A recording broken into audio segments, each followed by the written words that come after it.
Хайуанқала Әмударияның бұрынғы өзегі, Шортанбайдың оң жағысында Нөкіс районының Кердер фермер қожалығы, әзіргі Кердер ауыл бұқаралар жиыны жерінде жайласқан.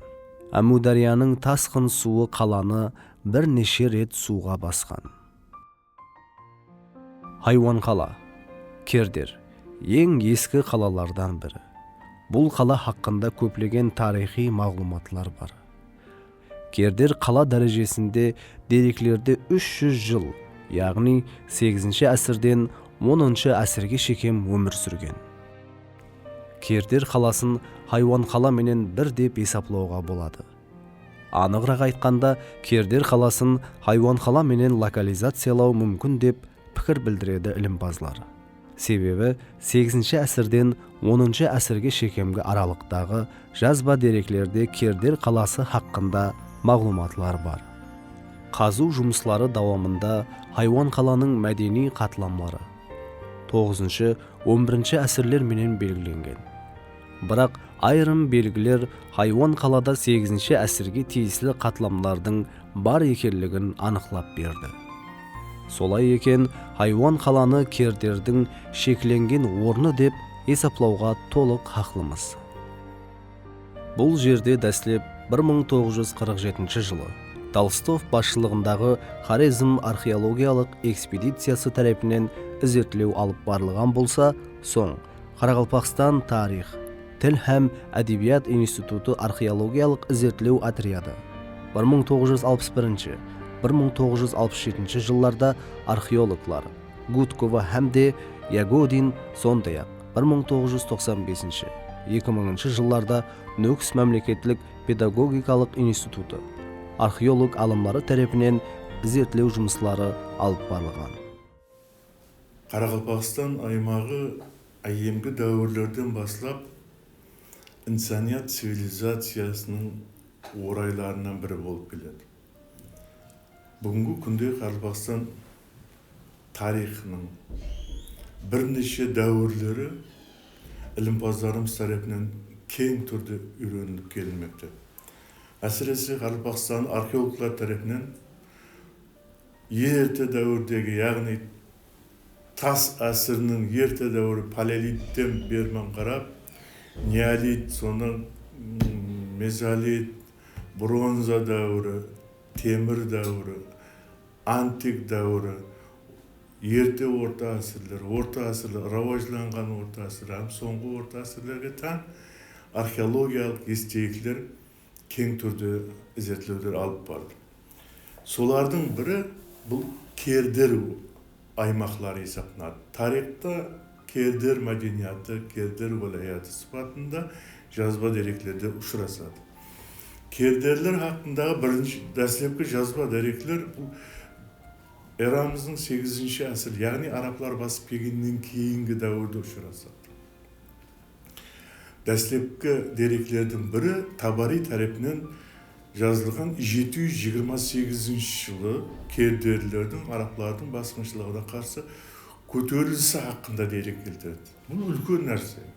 Себебі Табари бұл жерде арнаулы түрде Кердер халық хақында мағлұмат беріп өтеді. Олардың араплардың мәселен басқаруына қарсы наразылықтары хақында айтып кеткен олар. Бұндан кейін Кердерлер хақында араб мемлекеттер саяхатшыларынан Әл-Магдиси, Әл-Истахри, Ибн Хаукал, Ибн Хордатбек, тағы басқа да Якути, Якуби, һәм тағы басқа да ілімпазлар өздерінің күнделіктерінде жазып қалдырған. Мысалға, Әл-Истахриден келтіретін болсақ, ол айтады, Кердер Хорезмнің арқа аймағындағы үлкен өзі алдына бір уәлаят сипатында келтіреді. Ибн Хаукал географиялық, яғни Кердер уәлаятының географиялық жайласуын айтып кетеді. Мәселен, бұл Әл-Магдисиде де келтіріледі. Кердер каналы үлкен бас қаланың төменнен шаға алады. Бұл жерде бас қала дегені Хорезмнің қазіргі Қият қаласы есептелінеді, Берөней қаласы. Әне сонан саға алып, төменге Кердер қаласы үстінен теңізге қарай, яғни Хорезм көліне қарай ағады деген мағлұматларды келтіріп өтеді. Міне бұл мағлұматтар хақиқатында да сол дәуірдегі Кердер уалаятының осы аймақлардағы үлкен өзі алдына бір бірлік екендігін, мемлекеттік басқаруға ие екендігін келтіріп өтеді. Кердер мәдениеті ілімде екі дәуірге бөлінеді. Біріншісіне 6-8 әсірдің орталары жатады. Бұл дәуірдегі естеліктерге Төк қала, Гәуір қала, Күйік қала, Қырық жігіт қала, Қырантау, Хайуан қала, Бағдат қаласының төменгі мәдени қатыламы, Ақжарма һәм Совет құдық мәкан жайлары кіреді. Екінші дәуірі 8 әсірдің ортасы, 9 әсірдің орталарына шекемгі уақытты да өз ішіне алады. Кердер мәдениеті хорезмлілерге ұқсайды. Бұл дәуірде саманилер мәдениеті таралады. Кердер мәдениетінің екінші дәуіріндегі естеліктеріне Дарсан, Кердер, Миздаққан, Вардарак, Дары қала һәм Көкше қалалары кіреді. Хайуан қала естеліктерін қазып зерттелгенде жайлардың дюалларының бір-біріне жабыстырып салынғанлығы анықталды. Тұрақ жайлардың дюаллары әр тарапы 27-30 см, һәм қалыңлығы 5-6 см болған. Қам гербішлерден өрілген. Дем алатұғын өжірелерде дюал қапталында адамлар отыру, жату, дем алу үшін спа һәм тұрақ жайлардың ортасында ошақ болған.